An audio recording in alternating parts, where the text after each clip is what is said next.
visiting your community today, your beautiful community with Greenplanet Energy Analytics. Some of you may have heard of this organization. They've supported the solar projects and a variety of other projects over the last few years. This is my first time here. It's a real honor. You have a very beautiful community, and I'm happy to be meeting everybody and seeing everything that's going on.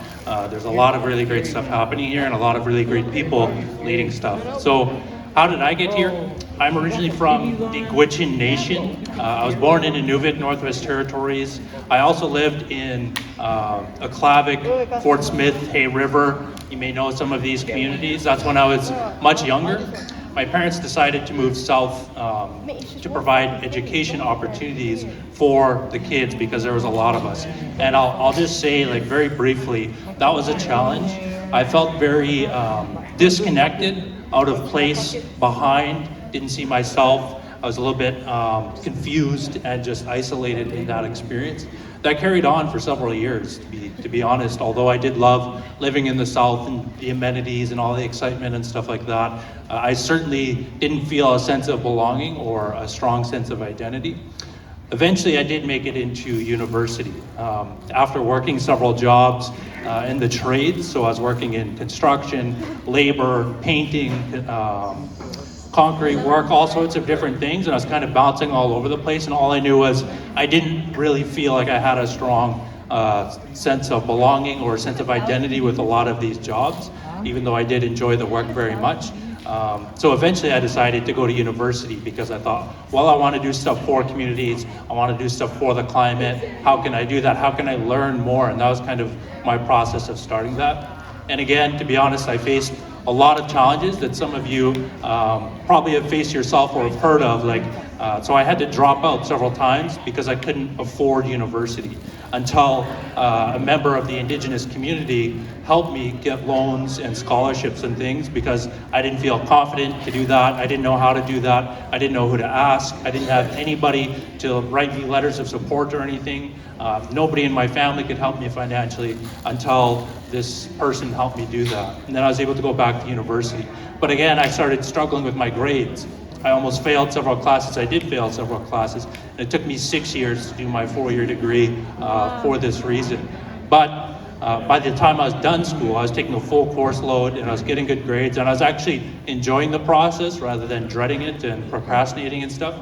And that happened because I went to a soup and bannock lunch at the university, and one of the professors sort of took me under his wing. He showed me what kind of projects he was working on. He helped me understand things. He helped me learn things. He introduced me to other members of the university, so I started to feel like I was belonging. And he actually got me hired on some projects helping develop northern economies. So that was kind of my first step. Once I finally graduated university, I still had no idea what I wanted to do. But I went to a Chipewyan education conference that just happened to be hosted in Saskatoon, which is where I was living and am living right now. And at that conference, I ended up meeting somebody who got me a job several months later working in climate change for Indigenous communities. So I started doing that for a couple of years, and it sort of led me eventually here to Greenplanet Energy Analytics, where I get to sort of work in these two worlds where I do a lot of research, I do a lot of management, I do a lot of talking with governments and businesses and stuff, but I get to come to communities and learn what's happening, what are the challenges, what do people want to do, how can we help them do the projects they want to do for their communities and that sort of thing. And it's like an absolute pleasure to be able to do this, and I had no idea this was going to come. So just to wrap this up briefly, some of the things that I'll share with the other members or other people here who are thinking about their careers. No matter what you want to do, there's something out there for you. So I have friends who are work in construction, and they help build better, more efficient, energy efficient houses. Saves them money, they get a job, and they're helping the environment. I have friends who are electricians who are looking into doing solar stuff. I have a business background, so a lot of my work looks at how can we get communities their own energy systems, how can they own their own energy systems. So whether it's background, whether it's business, trades, I have friends who do documentaries and they do social media campaigns talking about the climate change impacts in their communities, documenting the traditional knowledge in their communities. I have friends who run on the land counts for youth to relearn those cultural skills that help them reconnect with their communities and also be more resilient to the effects of climate change, to be more independent, to have their own fuel sources using wood and stuff, so they don't have to rely on the winter roads. They don't have to rely on gas prices. If there's some sort of emergency, they're more self-reliant. They have that identity. So just know, no matter what you want to do, there's something out there for you. Next, this all happened because I showed up, right? I had to show up to university. I had to show up to my friend's house before somebody in the Indigenous community helped me find scholarships and stuff. I had to show up to that soup and bannock lunch before a professor helped me come into the university. And I had to show up to that career event with the Gwich'in to find my first job.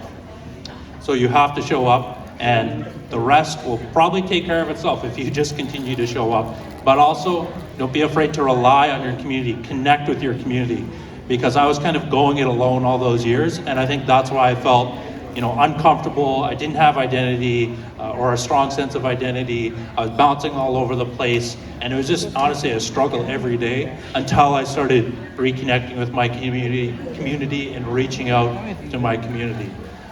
So I'll say that. And yeah, I'm really happy to be here. We're helping the community identify some green jobs that could happen in the community.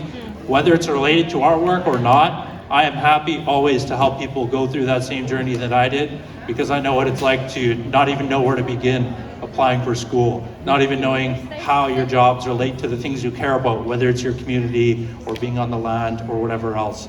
And I know a lot about living in these two worlds, living in a city. One day I might be sitting at the university in my office, I might be in meetings with Greenplanet on my computer, and the next day I might be out of town on my friend's reserve hunting. I might be in a community like this talking to community members.